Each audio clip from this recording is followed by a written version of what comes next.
May God's name be glorified. परमेश्वर की नाम की महिमा हो।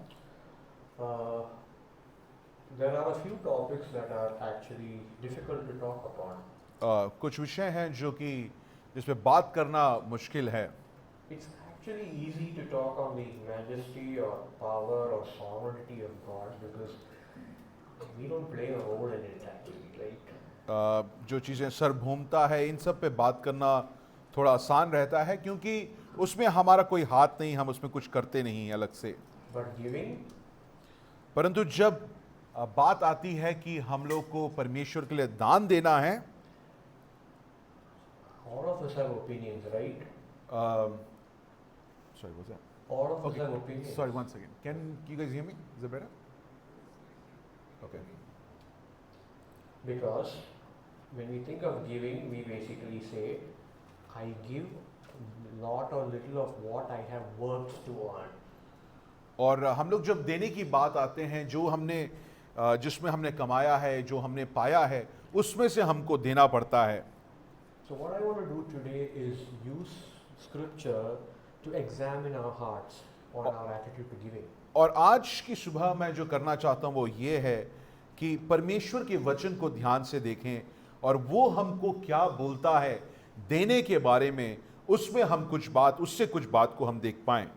Now, a brief background on the passage we read. I was supposed to preach on this a couple of weeks back, and I asked people to read both 8 and 9 of 2 Corinthians. और मुझे पिछले कुछ हफ्ते पहले इससे प्रचार करना था, इसलिए मैंने दूसरा कोरिन्थियों की 8 और 9 आयत से पढ़ने के लिए, अध्याय से पढ़ने के लिए मैंने बोला हुआ था। So what Paul is talking about here is he's telling the church at Corinth, which is a predominantly Gentile church, to complete the raising of some donations. और यहाँ पर पौलुस जो है वो इस बात को वहाँ की कलीसिया को बोलना चाह रहा है, जो अन्य जाति से बनी हुई कलीसिया है, उनको ये बोलना चाह रहा है कि कुछ पैसे बढ़ाने हैं या देने हैं, उसके लिए उनको प्रयत्न करना पड़ेगा। Now this was for the purpose of helping the believers in Jerusalem, which you can call the first church, the mother church. और इस पैसे क्यों पौलुस क्यों बोलता है कि पैसों की क्यों ज़रूरत है? क्योंकि यरूशलेम में जो कलीसिया थी, जो कि हम कह सकते हैं कि पहली कलीसिया थी, वहाँ पे पैसों की ज़रूरत थी। इसलिए यहाँ पर पौलुस कुरिन्थियों की कलीसिया से बोल रहा है कि तुम उनके लिए पैसे जोड़ो। Now this is because there was a famine going on around that time. और वो इसलिए था क्योंकि यरूशलेम में वहाँ पर अकाल आई हुई थी।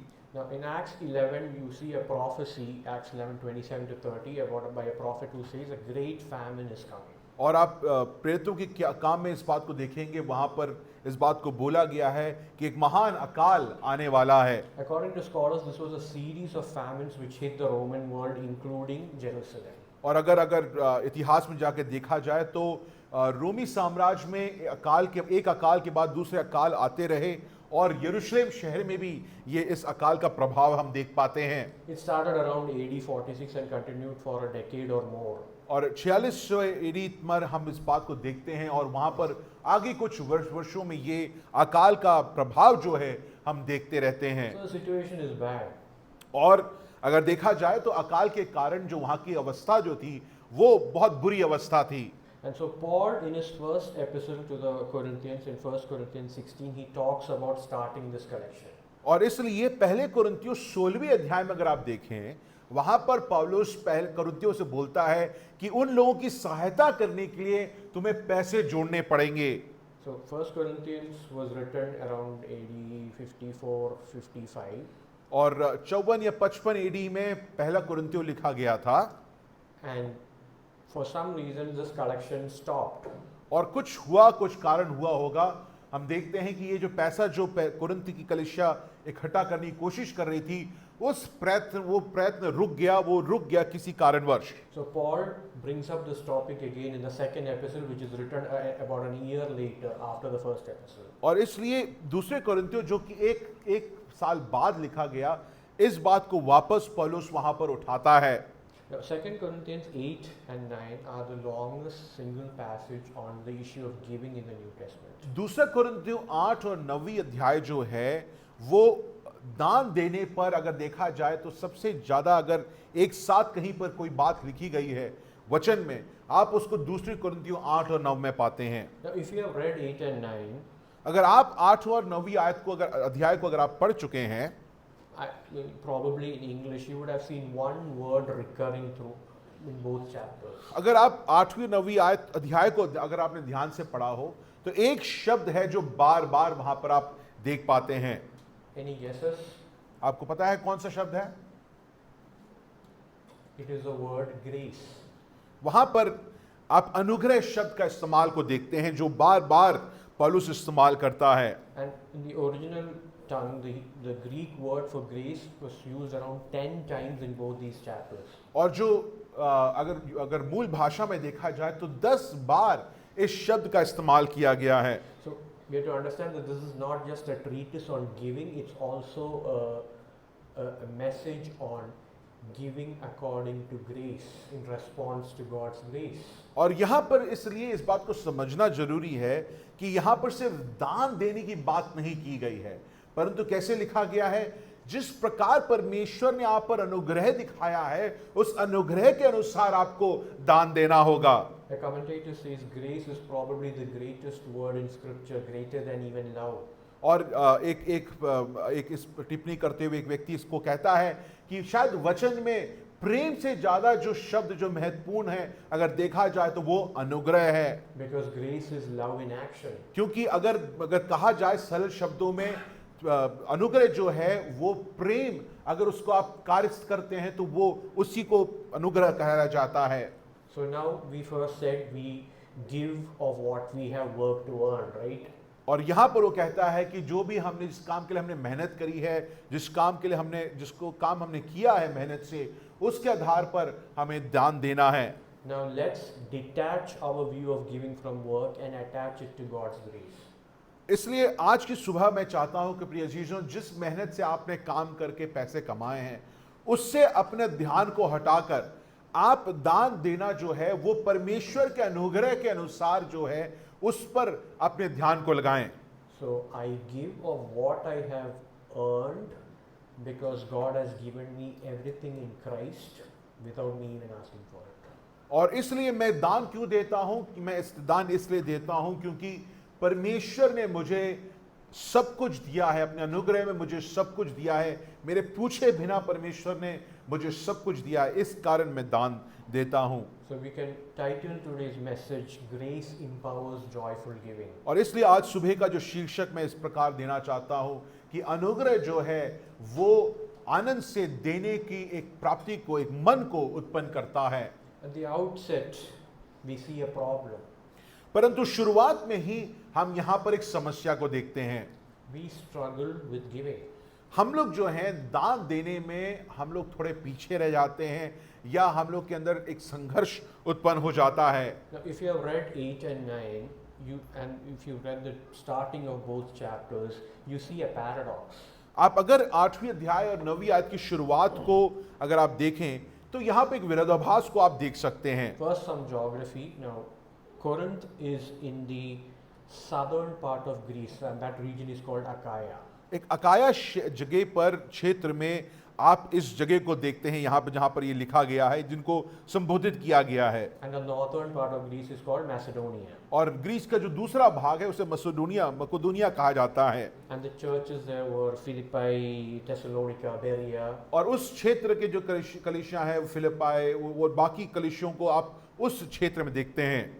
So chapter 8 starts with Paul praising the church of Macedonia for their giving. और इसलिए अगर आप देखें तो 8वें अध्याय में पौलुस जो है क्या कर रहा है, वो मकेदोनिया कलीसिया ने जो पैसे दिए हैं, जो दान दिया है, उस कारण पौलुस उनको कहता है कि तुमने अच्छा काम किया है या उनकी तारीफ करता है। But chapter 9 he gives a reason for what prompted Macedonia to give. परंतु 9वीं अध्याय में पौलुस इस बात को हमारे सामने रखता है कि किस कारण मकेदोनिया कलीसिया ने दान दिया है। What does he say? यहाँ पर 9वीं अध्याय में वो क्या कहता है? 9 verse 2. दूसरी आयत में वो क्या कहता है? And your zeal, as in the zeal of the Corinthians, has stirred up most of the Macedonians. वो कहता है क्योंकि मैं तुम्हारे मन की तैयारी को जानता हूं जिसके कारण मैं तुम्हारे विषय में मकुदुनिया निवासियों के सामने घमंड दिखाता हूं। So Macedonia gave because they were inspired by the preparation of the Corinthians to give. और मकुदुनिया कलीसिया ने दान इसलिए दिया क्योंकि उन्होंने देखा कि कुरिन्थ की कलीसिया किस प्रकार तैयारी कर रही है इस दान को उत्पन्न करने के लिए, आप इस दान को बढ़ाने के लिए, देने के लिए। But what is the problem here? परंतु समस्या कहां पर उत्पन्न होती है?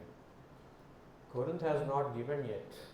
मकुदुनिया कलीसिया तैयार देखकर खुश होकर दान दे चुकी है, परंतु कुरिन्थ की कलीसिया जो है अभी तैयारी में लगी हुई है, उन्होंने दान नहीं दिया है। Now, scholars say that the relationship between Paul and the church at Corinth had deteriorated after the first epistle was written. और जो लोग इस पर वचन पर टिप्पणी करने वाले हैं वो की इस बात को कहते हैं कि पहला कुरिन्थियों की पहली किताब लिखने के बाद पौलुस और कुरिन्थ की कलीसिया की जो उनका जो संबंध था उसमें एक घटी को आप देख सकते हैं।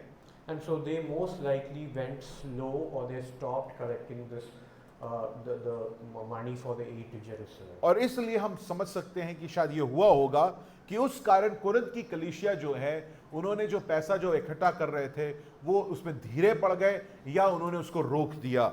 The point to note is the church in Corinth was relatively well off compared with the churches in Macedonia or the church in Jerusalem.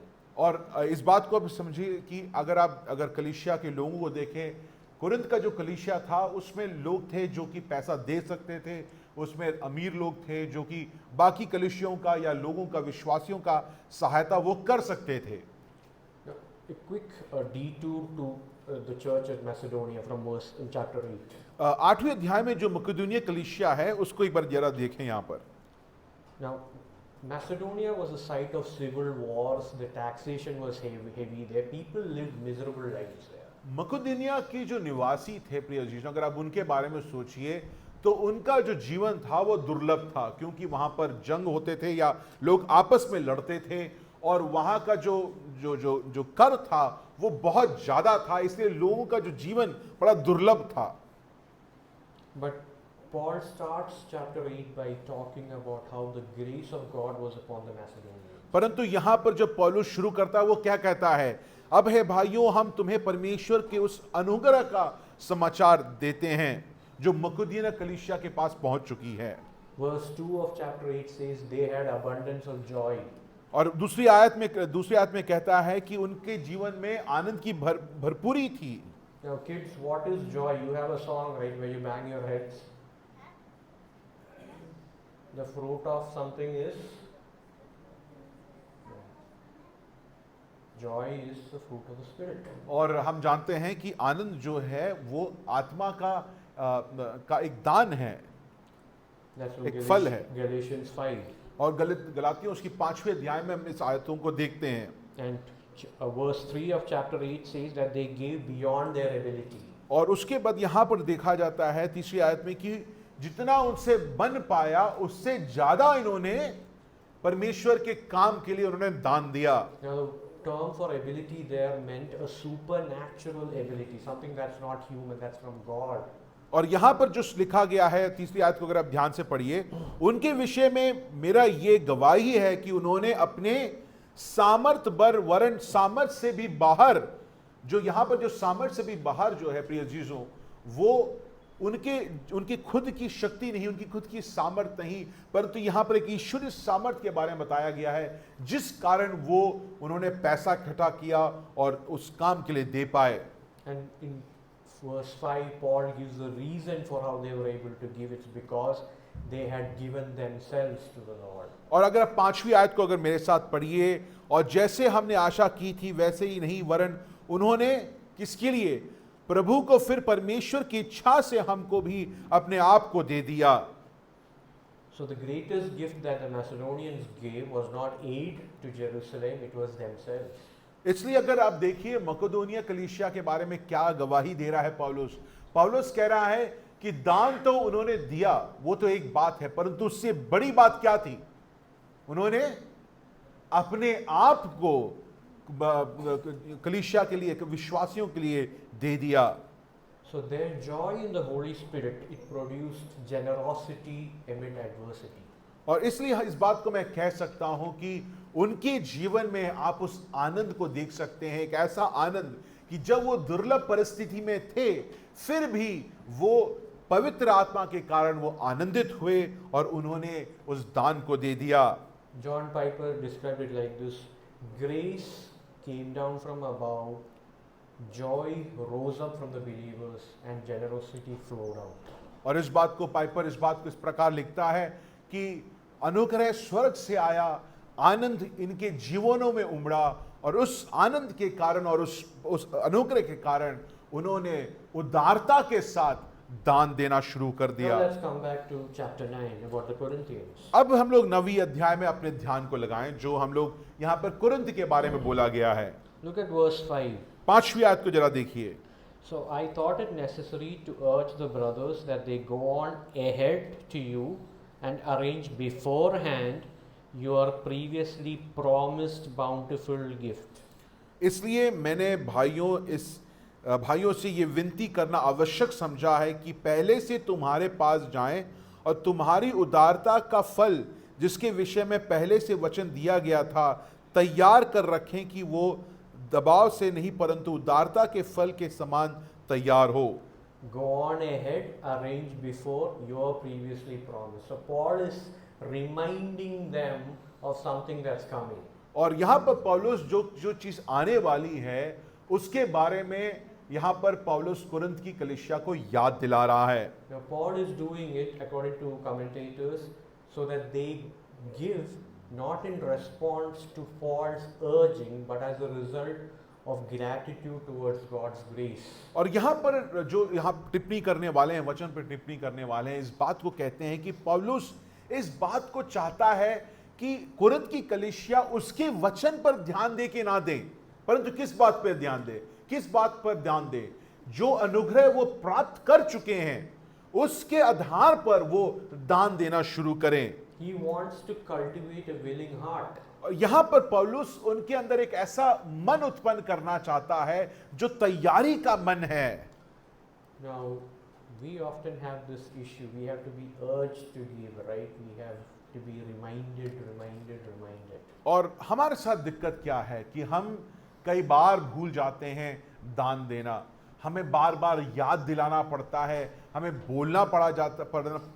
बोलना याद दिलाना पड़ता है कि आपको दान देना जरूरी है।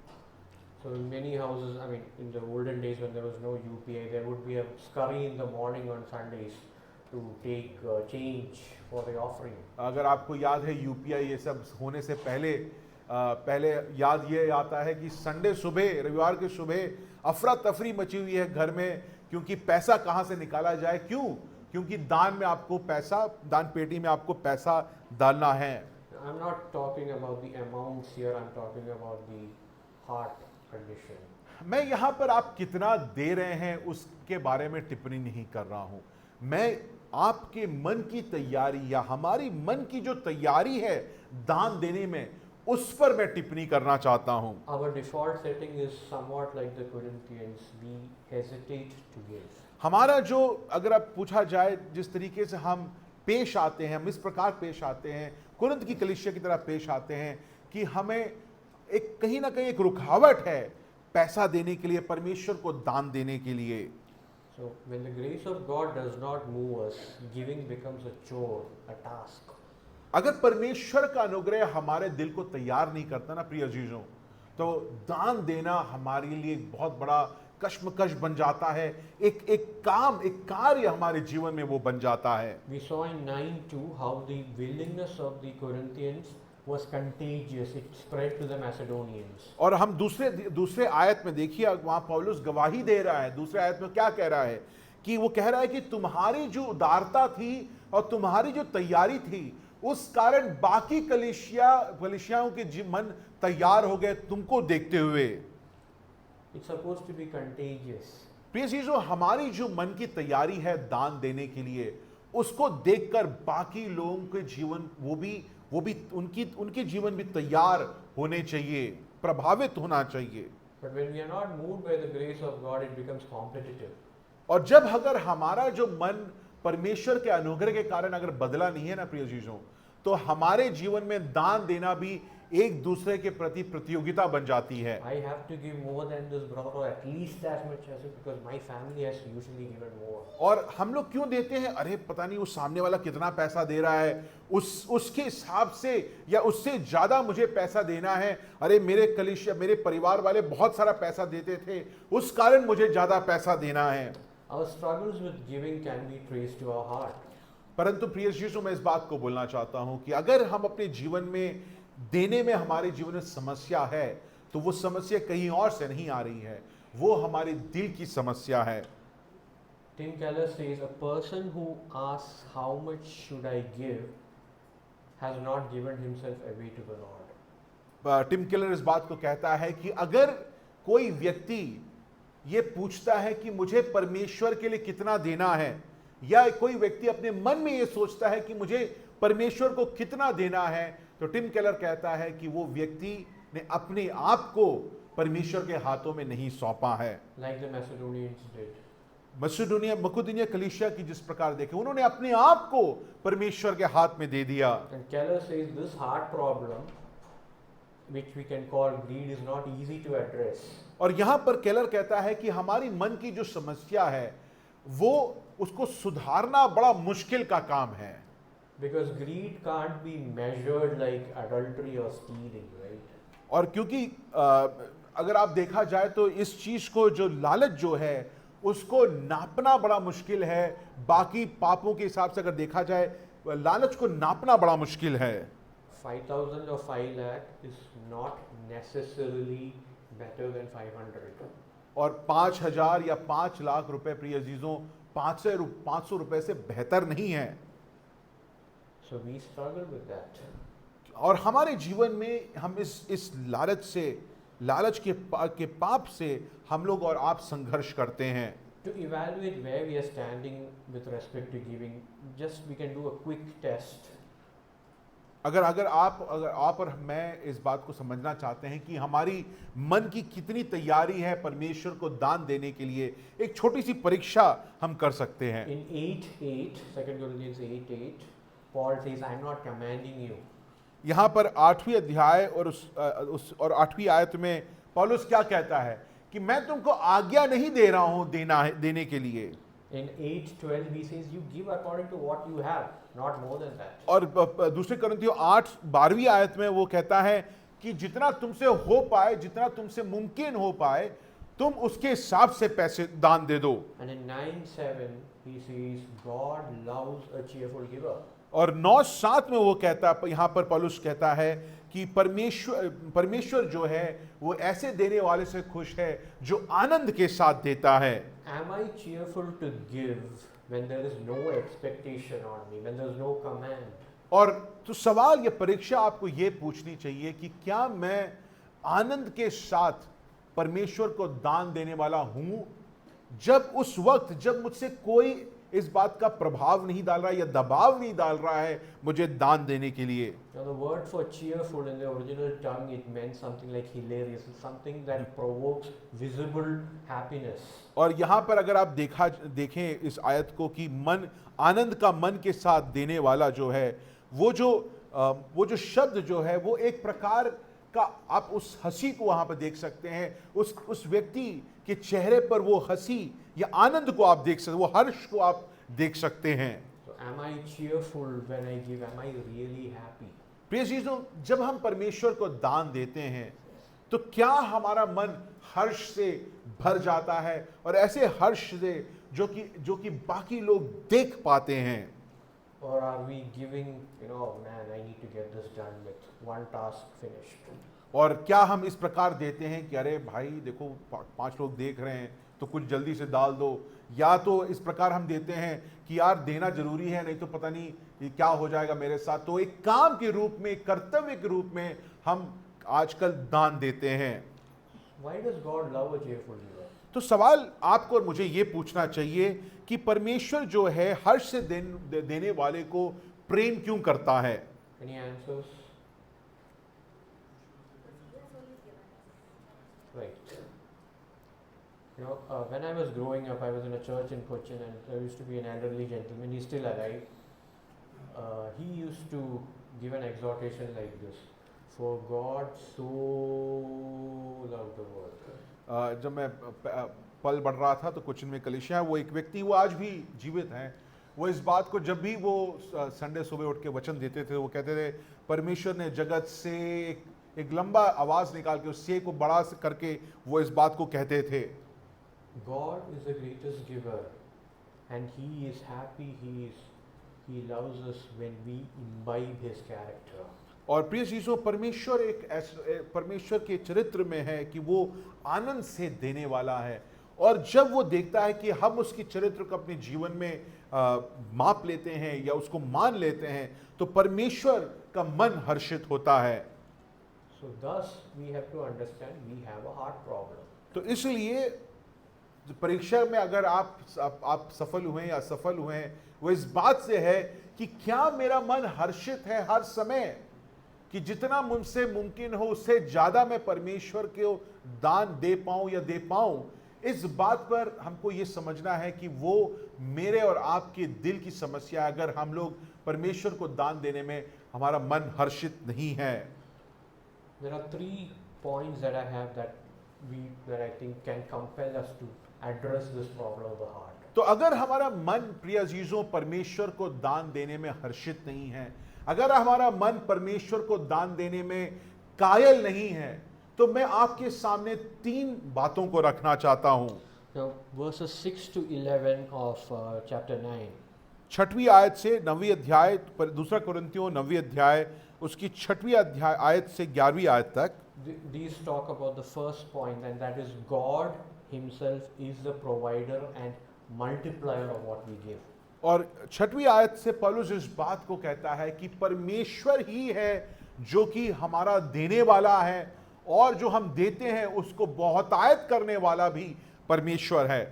Now, if you have read 8 and 9, you would notice Paul refers to Old Testament passages at least 2 times.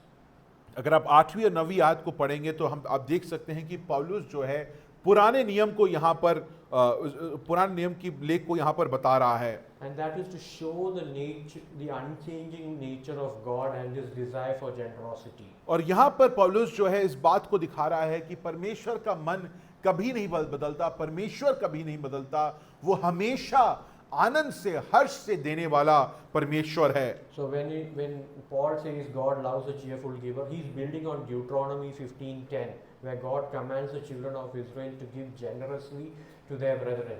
और यहाँ पर पौलुस जब कहता है कि परमेश्वर एक हर्ष से देने वाले को से प्रेम करता है, वो व्यवस्था विवरण 15वीं अध्याय 11वीं आयत में इसको लेते हुए कहता है कि परमेश्वर ने तब भी कहा था कि अपने भाइयों के लिए तुम आनंद से देने वाले बनो। Now in 8:15 there is a reference to the children of Israel in the wilderness. और अगर आप 8वीं अध्याय उसकी 15वीं आयत को देखिए तो वहां पर इजरायली जो कि मरुभूमि में थे उनके बारे में यहाँ पर संबोधित किया गया है। As it is written, he who gathered much did not have too much, and he who gathered little had no lack. और 15वीं आयत में पौलुस दूसरे कोरिन्थियों 8वीं अध्याय 15वीं आयत में पौलुस कहता है, जैसे लिखा है जिसने बहुत बटोरा उसको कुछ अधिक नहीं निकला, और जिसने थोड़ा बटोरा उसको कुछ कम ना निकला। Now this is a reference to God providing manna. और यहाँ पर अगर आप देखें याद हो तो इजरायलियों को जब परमेश्वर मन्ना देता है उसके उस घटना के बाद इन आयतों को लिखा गया है पुराने नियम Now, में। I've read this chapter quite a few times, but I never understood what this reference was doing here. और मैंने 8वीं अध्याय कई बार पढ़ा है, परंतु मुझे कभी इस बात से साफ समझ नहीं आया कि पौलुस इसको यहाँ पर क्यों लिखता है। Now, Tim Keller says Paul used this reference of manna to remind the children of Israel that he is their provider. और यहाँ पर इस बात को कहते हुए लेखक कहता है कि टिम केलर कहता है कि परमेश्वर इस बात को याद दिलाने की कोशिश कर रहा है कि मैं है इजरायलियों तुम्हारा करता धरता हूँ, तुम्हारा देने वाला मैं हूँ। Now this reference is from Exodus 16:18. ये जो 15वीं आयत जो है वो हम लोग निर्गमन उसकी 15वीं अध्याय 18वीं अध्याय में हम देखते हैं। Now what happens in 16? God sends manna, and Moses tells the children of Israel, you should only gather for 1 day. और हम देखते हैं निर्गमन 18वें अध्याय में क्या चल रहा है, 16वें अध्याय में क्या चल रहा है कि मन्ना स्वर्ग से आता है और मूसा इस बात को इस्राएलियों से कहता है कि तुम्हारी जो जरूरत है एक दिन की, उसके हिसाब से ही तुम मन्ना अपने पास रखना, उतना ही तुम बटोरना। Now, some people don't listen to him and they gather for the next day. Do you know what happens? और कुछ लोग होते हैं जो मूसा की बात नहीं मानते हैं, वो जाते हैं और 2-3 दिन की के मन्ना को इकट्ठा कर लेते हैं। What happens? उनके साथ क्या होता है? And yes, maggots came and it started to stink. और हम जानते हैं कि उनके साथ जिन्होंने एक दिन से ज्यादा मन्ना को बटोरा, उनका मन्ना खराब हो गया, सड़ गया, उसमें कीड़े लग गए और वो बदबूदार हो गया। They lived in tents, so obviously the stench would have spread. और The उन लोग- maggots would have spread. वो लोग छावनियों में रहते थे और इस बात को भी हम समझते हैं कि कीड़े जो हैं कहीं पे लगते हैं तो वो बढ़ते जाते हैं और उसका भोग काफी बदबूदार हो जाता है। Keller says Paul uses this passage here to warn about the problem of hoarding up wealth without generosity. यहाँ पर पौलुस इस बात को हमारे सामने, इस अध्याय को, इस आयत को लेकर इस बात को हमारे सामने रखता है कि जिस प्रकार परमेश्वर इजरायलियों के साथ करता है कि तुमको जितना जरूरत है उससे ज्यादा अगर तुमने रखा तो वो सड़ जाएगा। यहाँ पर पौलुस उसी अध्याय, उसी आयत को लेकर हमारे सामने या कुरिन्थियों को कहता है कि तुम अगर अपने पास धन और राशि अपने पास दबा के रखने वालों में से बनते हो तो तुम्हारे साथ भी यही होगा। Now, we all live in pakka houses. Even if there is a pest problem, none of you will be affected. A pest problem in my house won't affect you. और अगर घर पे हम लोग जो हैं वो पक्के घरों में रहते हैं, अगर दीमक का दिक्कत हो तो अगर मेरे घर पे हो तो दूसरे घर में वो नहीं आऊंगा। But if my heart is rotten by greed, it will start to stink. My relationships will start to stink. My church will start to stink.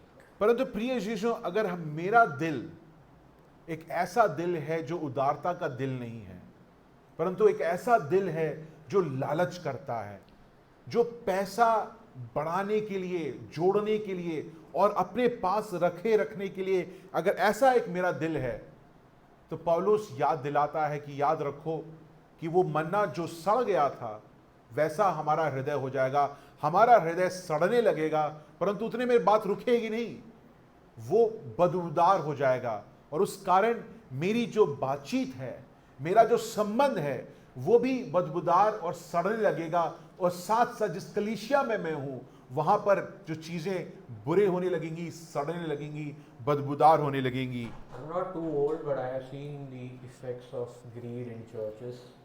Stephen uncle and Sam uncle can probably take a 5-week study on how greed can affect churches. They would have seen much more than me. मैं अभी ज़्यादा उम्र का नहीं हूँ, परंतु मैं फिर भी अपने जीवनों में ऐसे घटनाओं को देखा हूँ जहाँ पर लालच के कारण कलीसिया टूट चुकी है।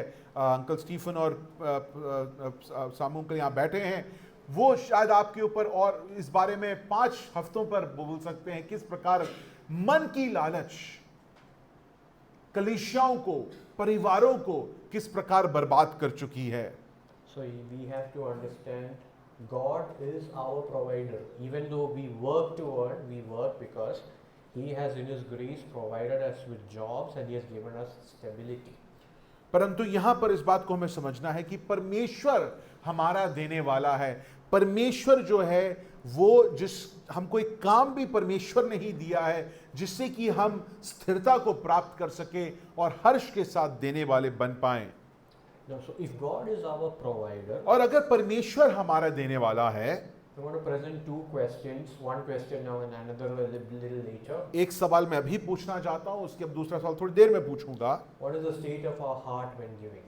प्रिय यीशु, परमेश्वर को जब हम दान देते हैं तो मैं ये सवाल आपसे पूछना चाहता हूं, सीबीएम द्वारका से पूछना चाहता हूं, हमारी मन की दशा क्या है, हमारे मन के हालात क्या हैं जब हम परमेश्वर को दान देते हैं।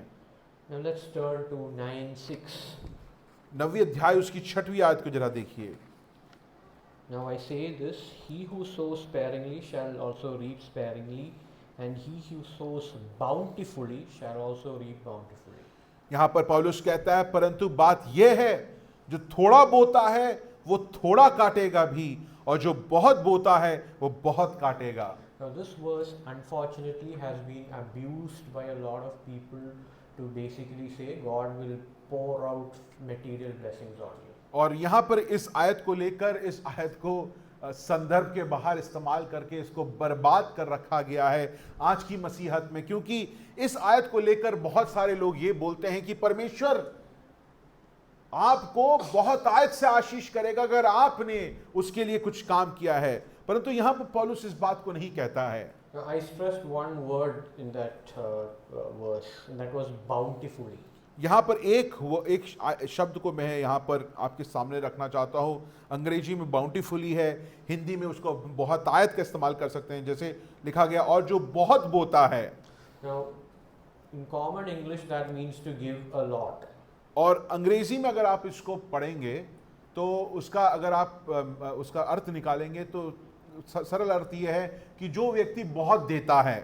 But in the original tongue, it meant more than that. It meant to give liberally with the intention to bless and benefit the other.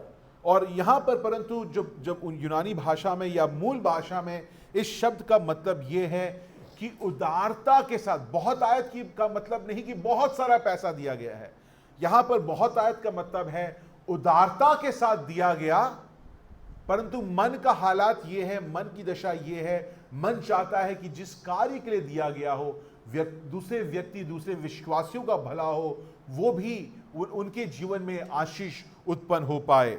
So if I give with the intention that God blesses me, am I even caring about blessing on someone else? तो इसलिए सवाल जो मैं आज पूछना चाहता हूं वो ये है कि क्या हम लोग परमेश्वर को इसलिए दान देते हैं क्योंकि हम इस आयत को पढ़ के करते हैं कि नहीं, जितना तुम परमेश्वर को दोगे परमेश्वर तुम्हें उतना ही आशीष करेगा। क्या हम इस सोच से परमेश्वर को देते हैं कि क्या हम इस सोच से देते हैं कि अगर मैं देता हूं तो जिस दूसरे किसी विश्वासी के जीवन में आशीष उत्पन्न होगा, दूसरे किसी विश्वासी के जीवन में उदारता उत्पन्न होगी। Now, if this verse could be compared to a building, that word bountifully would be the foundation or the pillar. अगर आप इसी आयत को लेकर उसको एक इमारत के रूप में अगर देखा जाए तो ये बहुत आयत का जो शब्द है ना प्रिय अजीजों, उसको आप नींव मान सकते हैं। Without that word, that verse, that building collapses. और ये शब्द अगर नहीं हो तो ये इमारत जो है वो ढह जाएगी। And also look at the following verses. It talks about God blessing the giver for what purpose? That he gets more money? आगे के आयतों में यहाँ पर क्या लिखा है?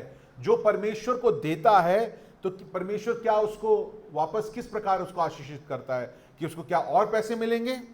He gives for the purpose that the work of God continues, good works continue. परंतु यहाँ पर लिखा गया है परमेश्वर उसकी आशीष करता है, जो देने वाला है उसकी आशीष इस प्रकार करता है जिससे कि उसके पास ज्यादा पैसे हों नहीं, परंतु जिससे कि परमेश्वर का राज्य और बहुत आयत से बढ़ता रहे।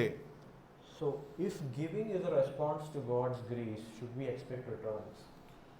तो अगर दान जो हम देते हैं वो परमेश्वर के अनुग्रह के कारण अगर हमारे जीवन में उत्पन्न होता है तो क्या हम इस बात को सोचें कि देने से परमेश्वर मुझे आशीषित करेगा, मेरे धन को परमेश्वर और बढ़ाएगा? क्या ये सोच सही है?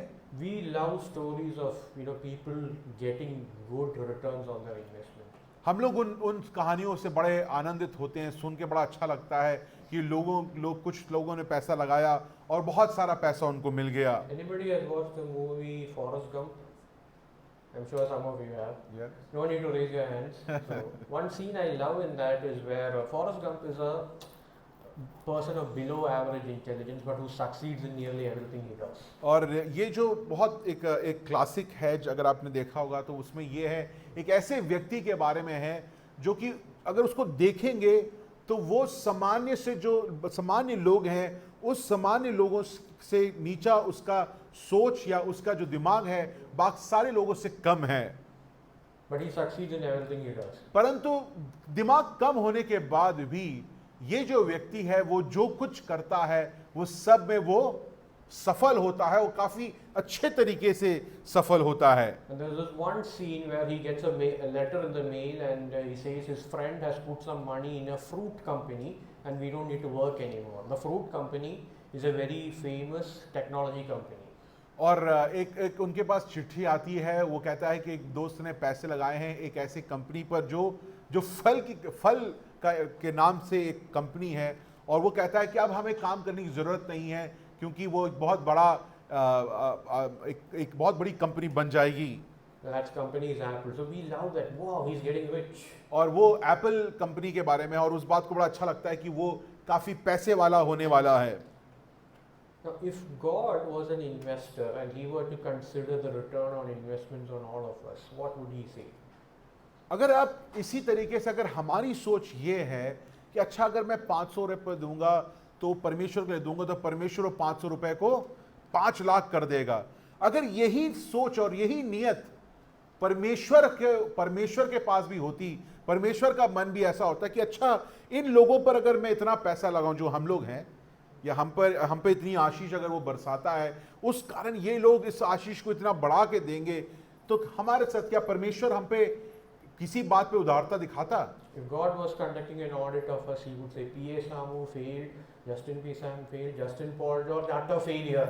और अगर परमेश्वर ने जिस प्रकार हम पर, अगर आप देखें, आशीष लगाया या उधार अनुग्रह दिया, और उसके बाद परमेश्वर आज एक रिपोर्ट निकालता है, तो पीए सामू fail, Justin Sam fail, Justin Paul George पूरी तरीके से वो परास्त हो गए, विफल हो गए हैं उस उदारता को या उस अनुग्रह को बढ़ाने में। But his grace still continues on us. परंतु प्रिय चीजों, परमेश्वर इस सोच के साथ हम पर अनुग्रह नहीं देता है।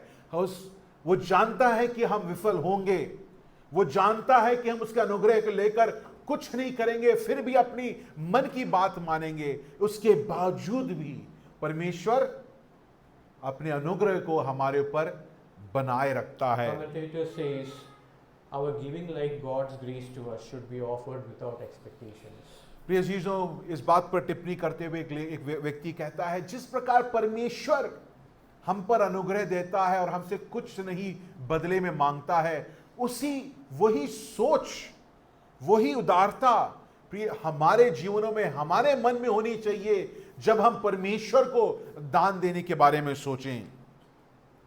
Joy in God is the central reward for giving. प्रिय चीजों, परमेश्वर में आनंद जो है वो हमारे जीवन की सबसे बड़ी आमदनी है जब हम परमेश्वर को दान देते हैं। Joy in the forgiveness and reconciliation we have, and joy in the way God is working in others.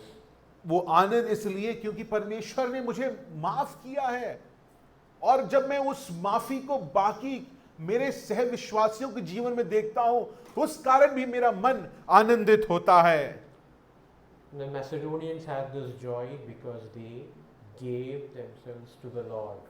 और परंतु मकुदीनों के बारे में पौलुस कहता है, उनके अंदर ये आनंद कब उत्पन्न हुई? जब उन्होंने अपने आप को परमेश्वर के हाथों में दे दिया। Now, if we don't have this attitude that wants to bless others, and if we don't have this joy in giving, we can still give, right? अगर हमारा मन कुछ इस प्रकार हो कि हमें दूसरों की आशीष बढ़ाने में हमें कोई फर्क नहीं पड़ता, उससे मेरा दिल आगे नहीं बढ़ता है, या हम उस उधार के, उस आनंद के बारे में जो परमेश्वर में है वो भी हम अपने जीवन में महसूस नहीं करते हैं, क्या मैं उसके बावजूद भी दान देने वाला बन सकता हूं? We can. प्रिय चीजों, बिल्कुल हम लोग उसके बाद ये दोनों चीजें हमारे दिल में ना हो फिर भी हम दान देने वाले बन सकते हैं। But there, God is not the provider, we are. परंतु उस दान देने में परमेश्वर का कोई हाथ नहीं है। वो दान देना जो है वो मेरे लिए और आपके लिए एक व्यवसाय बन जाता है, जहां पर मैं उस व्यवसाय का मालिक हूं, मैं उसका देने वाला बन जाता हूं। When my dad was alive, he talked about an oversight meeting that happened. मेरे पिताजी जब वो जिंदा थे तो उन्होंने बोला कि वो एक मीटिंग में थे जो कलीसिया के बारे में था। And one of the elders, he got up and scolded an evangelist and said, "You should be grateful for the money you're getting." और उस मीटिंग में जो कलीसिया की मीटिंग थी, और वहाँ पर एक प्रभु के दास थे जो प्रभु की जो इवेंजलिस्ट के रूप में थे, तो वो वहां पर बैठे हुए थे और एक वहां पर प्राचीन जो एल्डर जो है वो खड़ा होता है और कहता है, तुम्हें जो हम पैसा देते हैं उस पैसे के लिए जो हम तुमको देते हैं, तुम्हें धन्यवादी होना चाहिए हमारे लिए। It sounded much more crude and disrespectful in Malayalam. जब उसको अगर मलयालम में जिस प्रकार बोला गया उसमें और बुरा लगता है। We can give out of pride or we can give in response to the grace of God. प्रिय चीजों, कभी कभी शायद हम लोग जो हैं वो परमेश्वर ने जो आशीष हमें दी है उसके आधार पर हम परमेश्वर को दान देने वाले बन सकते हैं, या हम लोग परमेश्वर के जो हमारे जो जीवन का जो घमंड है उसके आधार पे देने वाले बन सकते हैं। Now God is not only the provider, He is also the multiplier of Please. what we give.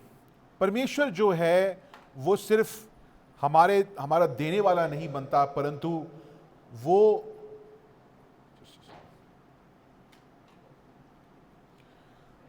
परमेश्वर सिर्फ हमारा देने वाला नहीं बनता, जहां से हमारा स्रोत नहीं बनता, परंतु हम जो देते हैं उसको दुगना करने वाला, उसको बढ़ाने वाला भी परमेश्वर है। Now look at verses 8 up to 11.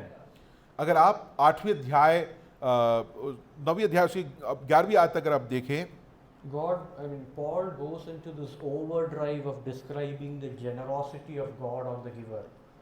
यहां पर पौलुस जो है परमेश्वर की जो उदारता है, जो दान देने वाला है, उसको बखान करते हुए काफी अच्छी तरीके से उसका बखान करता है। Now pay attention to the number of alls and every in verse 8. और 8वीं आयत को जरा ध्यान दीजिए। And God is able to make all grace abound to you, that always having all sufficiency in everything, you may have an abundance for every good deed. तो यहाँ पर दो शब्द जो है वो हिंदी में सब और हर है। तो देखिए कहाँ कितने बार पौलुस सब शब्द का इस्तेमाल करता है और हर चीज शब्द का इस्तेमाल करता है। हम पढ़ते हैं, परमेश्वर सब प्रकार का अनुग्रह तुम्हें बहुतायत से दे सकता है, जिससे हर बात में और हर समय सब कुछ जो तुम्हें आवश्यक हो तुम्हारे पास रहे, और हर एक भले काम के लिए तुम्हारे पास बहुत कुछ हो। And both 10 and 11 also contain that same format about liberal blessing, overflowing blessing. और 10वीं और 11वीं आयत में पौलुस जो है आपके जीवन में होने वाले जो बहुत आयत का जो आशीष जो है उसके बारे में पौलुस यहाँ पर लिखता है। Now, also pay attention to this verse, all sufficiency, that you will always have all sufficiency. यहाँ पर 8वीं आयत में देखिए, उसके आखिरी में लिखा है, तुम्हारे पास बहुत कुछ हो। Now we all have worries about our finances, irrespective of how much we earn. हम लोग के पास जितना पैसा हो, जितना हमारी आमदनी हो, उससे फर्क नहीं पड़ता। हम सब परमेश्वर के बारे में हमको जितना पैसा हमारे पास है उसके बारे में हम परेशान रहते हैं। Now the word for sufficiency is the same that is used by Paul in writing to Timothy in 1 Timothy 6:6. और यहाँ पर जो बहुत आयत का जो शब्द इस्तेमाल किया गया है वो वही पहले तिमुथियुस में भी उसका इस्तेमाल किया गया है। Godliness with contentment is great gain. और वो कहता है कि जब आप धार्मिक होते हैं और आप उसके साथ आश्वस्त रहते हैं या आप संपूर्ण रहते हैं, तो वो लाभ की एक बात होती है, संतुष्ट रहते हैं। So the word for contentment and sufficiency are the same in Greek. अगर आप यूनानी भाषा में देखें तो ये जो शब्द जो है वो जहाँ पर संतुष्ट होना जो है या बहुत आयत का जो शब्द है वो दोनों एक ही शब्द का इस्तेमाल किया गया We है। have a negative view of contentment. It basically means, be happy with your dal and chawal. और जब हम लोग संतुष्टि की बात करते हैं तो हम लोग इस बात को अपने दिमाग में सोचते हैं कि जो कम है उसमें हमें संतुष्ट होकर रहना है। But in 1 Timothy 6:6, the word great gain, godliness with contentment is great gain. The gain there means a means of livelihood. और वहां पर जब पहले तिमुथियुस में इस्तेमाल किया गया है, वहां पर लिखा कि एक बहुत बड़ा लाभ जो है वो एक जीने का जो एक तरीका है या जीने का जो एक श्रेय है उसके बारे में वहां पर लिखा गया है। Now look at the churches around us, the poorer churches in rural India or Africa or elsewhere. और हमारे भारत देश में या बाहर में भी आप देखिए उन कलीसियाओं को जिनके पास जो एक तरीके से कहा जाए काफी गरीब विश्वासी वहां पर होते हैं। We gather in a palace compared to most of those churches. अगर हम देखा जाए तो हम लोग एक बहुत अच्छे एक जगह पर इकट्ठा होते हैं, But yet the work of God continues in those churches.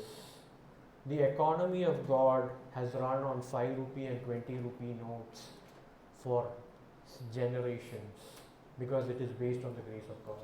प्रिय चीज़ों, उन छोटे जगहों में भी और भारत के भी बहुत प्रांतों में जगहों पर भी जगह से नहीं, हमारी आमदनी से नहीं, परमेश्वर का जो कार्य जो है 5 रुपए 20 रुपए नोटों पे काम चला है और अभी से नहीं सदियों से परमेश्वर का जो काम है वो बढ़ता ही रहा है, उसको हम नहीं रोक सकते, कोई नहीं रोक सकता है। They may never get a permanent hall of their own, so might we, which is fine because what matters is whether the kingdom of God is being preached and lives are coming to the Lord. उनके पास भी शायद कोई पक्का इमारत नहीं होगी जहां पर वो आगे इकट्ठा हो सके, हमारे पास भी नहीं होगी, परंतु परमेश्वर इस बात को हमारे सामने रखता है। सबसे महत्वपूर्ण बात यह है कि हर कलीसिया परमेश्वर के सुसमाचार का प्रचार करे जिससे जीवन बदले जाएं। MacArthur says the Lord will fully supply cheerful givers with what they need to use for what is good work. और यहाँ पर जॉन मकार्थर कहता है जो हर्ष देने वाला है उसको परमेश्वर पूर्णतः आशीषित करेगा, उनके लिए नहीं परंतु उसके महिमा के लिए, उसके राज्य के लिए जो काम होना है उसके लिए परमेश्वर उसको आशीषित करेगा। So sandwiched between these blessings in verses 8 to 11 is the answer to the second question that I mentioned.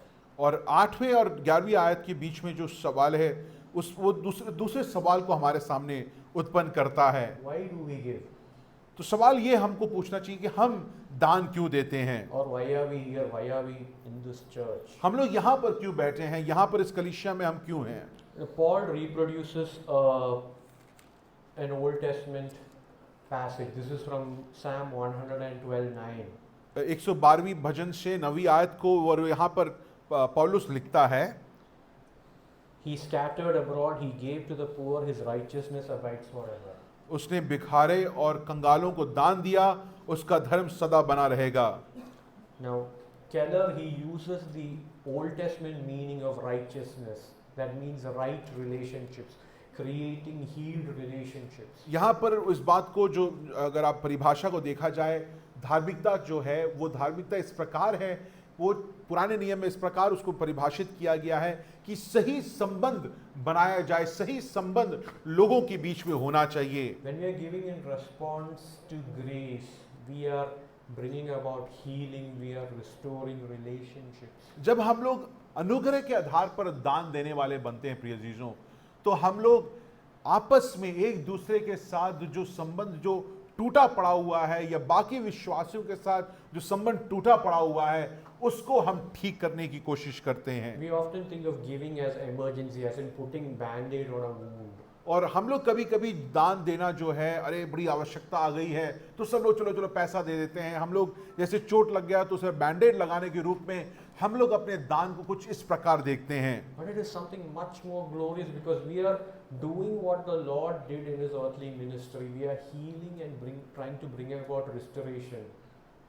हम लोग इस प्रकार आप सोचिए कि आप जिस प्रकार प्रभु यीशु मसीह ने संसार में आकर सेवकाई करके लोगों को बहाल किया, संबंधों को ठीक किया, उसी प्रकार प्रिय चीजों हमारा और आपका देना बनना चाहिए जिससे कि बाकी लोग हमारे जो संबंध जो हैं वहां पर बहाली आए और संबंध जो है वो ठीक बनता जाए। We need a vision for that. और उसके लिए हमको एक दृश्य, हमारे एक सामने दृश्य होना बहुत जरूरी है। And that vision will only come when you are plugged into the Wi-Fi of the community of believers. और आप तभी ये जो सोच आपके अंदर तभी आएगा जब आप एक जैसा सोचने वाले विश्वासियों के सोच में अपने आप को जोड़ेंगे। Now you can't plug into the church if you come only on Sundays. आप इस कलीसिया के सोच में अपने आप को नहीं जोड़ सकते हैं अगर आप सिर्फ रविवार को आने वाले बनना चाहते हैं। There was something that happened yesterday. Anybody know about it? Something happened yesterday. कल क्या हुआ, किसी को पता है? Yeah, Bible study. I mean, that is necessary to cultivate this vision. This vision to restore and rehabilitate relationships is not going to come within ourselves and by just studying the word on our own. अगर हम अपने आप से वचन पढ़ने वाले, अपने आप से सिर्फ चीजें करने वाले और फिर सोचें कि इस रविवार को जाकर सब कुछ बढ़िया हो जाएगा, तो प्रिय चीजों, आप अपने आप को या हम अपने आप को परमेश्वर की कलीसिया के साथ, उस सोच के साथ अभी कभी अपने आप को भी जोड़ नहीं सकते I'm हैं। going to close here with two quick points. The second point of how we can change our attitude to giving is because giving gives way to thanksgiving and glory to God. और दूसरी तरीके से जो जहां पर हम अपने देने के सोच को बदल सकते हैं वो ये है कि जब हम दान देते हैं उससे हमारे जीवन में परमेश्वर के लिए धन्यवादी हम बन पाते हैं। That's from verses 11 to 13. You see repeated references to thanksgiving. यहाँ पर 11वीं आयत से लेकर 13वीं आयत पर धन्यवाद देना जो है उस शब्द का इस्तेमाल किया गया है। Now, you have to understand the social dynamics here. This is a church this is a Gentile church that is going to give to a predominantly Jewish church, a church that was made of Jewish believers. यहाँ पर आप सामाजिक जो गतिविधियां हैं उसको समझना बहुत जरूरी है। कुरिन्थ की जो कलीसिया है वो अन्य जाति की कलीसिया है या गैर यहूदियों की कलीसिया है, और ये गैर यहूदी जो हैं वो पैसा इकट्ठा कर रहे हैं किसको देने के लिए? यहूदियों को देने के लिए जो यरूशलेम कलीसिया के लोग हैं। Now it said that the church and the believers in Jerusalem had a poor opinion of churches like Corinth. One because of their prejudice, second because Corinth had a lot of problems. और इस बात को इतिहास में लिखा गया है कि यरूशलेम की जो कलीसिया थी वो बाकी कलीसियों के बारे में उनका बहुत बड़ा सोच उतना अच्छा नहीं था। वो कोरिन्थ के बारे में सोचते थे कि अरे ये तो पहली बात तो ये यहूदी नहीं थे तो वही उनको वो कम मानते थे। दूसरा ये कि वो कोरिन्थ कलीसिया के खास तौर में क्योंकि इतनी वहां पर समस्याएं थी उस कारण यरूशलेम की जो कलीसिया, जो यहूदियों की कलीसिया जो थी, उनको बहुत छोटा मानती थी या कम मानती थी। But now the church in Corinth is going to be the basis for these people having food on their tables. Unclean hands are the means by which Jews are going to eat. और अब देखिए परमेश्वर के कार्य को देखिए, जिन लोगों के हाथों को यहूदी अशुद्ध मानते हैं, पुराने नियम के हिसाब से अन्य जाति के हाथों से वो कुछ नहीं खाते हैं, अब उसी हाथों को परमेश्वर तैयार कर रहा है किसको खिलाने के लिए? यहूदी कलीसिया को खिलाने के लिए। Commentator says God broke down the pride of the church in Jerusalem and taught them that the power of God, the gospel had broken down all barriers. और यहाँ पर एक टिप्पणी करने वाला कहता है कि इस समस्या को, उस अकाल को का इस्तेमाल परमेश्वर ने किस तरीके से किया कि उन्होंने यहूदियों के घमंड को, जो यरूशलेम कलीसिया की जो घमंड थी, उसको चकनाचूर कर दिया। जिन लोगों को वो लोग नहीं मानते थे, जिन लोगों को वो अशुद्ध मानते थे, उन लोगों का इस्तेमाल करके परमेश्वर उनके सामने खाना रखवाता है, उनकी एक और दिन बढ़ाने के लिए गैर यहूदियों का इस्तेमाल करता है। People give glory to God not because others are given money, because they see God at work and they see a glimpse of the beauty of the body of Christ. प्रिय चीजों, लोग धन्यवाद इसलिए देते हैं क्योंकि वो परमेश्वर के कार्य को देखते हैं। जब वो बड़े मुश्किल के समय में है तो परमेश्वर या परमेश्वर की जो कलीसिया है, ये प्रभु यीशु मसीह जो शरीर जो है, जो कलीसिया जो है, किस प्रकार लोगों की सहायता करता है, उसको देखकर लोग धन्यवाद देते हैं। Romans 15:26 says that the Corinthians or the churches in Achaia did give. और रोमियो 15वें अध्याय में लिखा गया अकाया की जो कलीसियाएं जो थी उन्होंने मिलकर पैसा बना दिया, दान दिया है। Now the final point, we give because we have received the greatest gift. प्रिय चीजों, हम लोग आखिरकार दान इसलिए देते हैं क्योंकि हम सबसे बड़े जो दान है उसके लाभार्थी हैं। Verse 15, thanks be to God for his indescribable gift. 15वीं आयत में क्या लिखा गया है कि हम परमेश्वर का उसके उस दान के लिए जो वर्णन से बाहर है धन्यवाद देते हैं। Now the word indescribable in Greek, it's not found anywhere else in the Bible. यहाँ पर लिखा जो वर्णन से बाहर है, वो जो मूल जो शब्द है उसको मैं बाइबल में कहीं और नहीं पाता हूँ। Scholars say that Paul literally did the jugaad of creating this word. जो लोग इस पर टिप्पणी करते हैं इस आयत में, वो कहते हैं कि पौलुस ने 2-3 शब्दों को मिलाकर एक नया शब्द बनाया सिर्फ इस आयत को लिखने के लिए, because that is how glorious Christ is. क्योंकि प्रिय यीशु, क्योंकि इतना महिमित है प्रभु यीशु मसीह। All the Old Testament appearances of God, those were awesome, those were fearful. तो जो भी पुराने नियम के परमेश्वर के जो चरित्र को हम देखते हैं, परमेश्वर को देखते हैं, वो बहुत ही अत्यंत ही सुंदर है। Burning bush, fire, pillar of fire, wind. जो भी हम लोग दृश्यों को पुराने नियम में जब मरुभूमि में देखते हैं, जो झाड़ जो जली नहीं, भस्म नहीं हुआ, या जो आग का जो स्तंभ जो है, मेघ का जो स्तंभ है, But Christ comes as a baby. परंतु प्रभु यीशु मसीह जो है वो एक संसार में एक छोटे शिशु के रूप में आया। God cries for milk. God wakes up at night because he has soiled himself.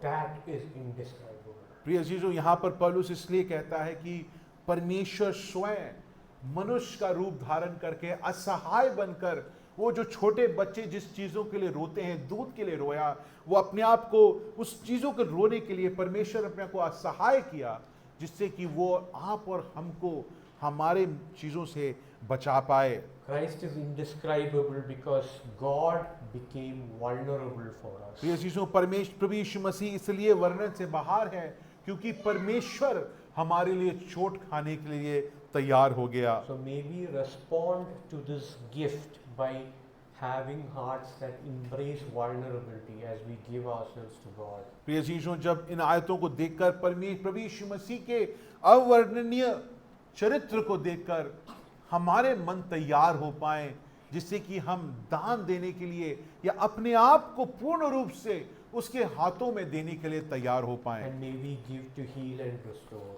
और हम लोग इसलिए दे पाए जिससे कि हम बहाली देख पाए, संबंधों में, लोगों में, विश्वासियों में, कलीसियाओं में हम बहाली देख पाए। May God's name be glorified. परमेश्वर के नाम की महिमा हो।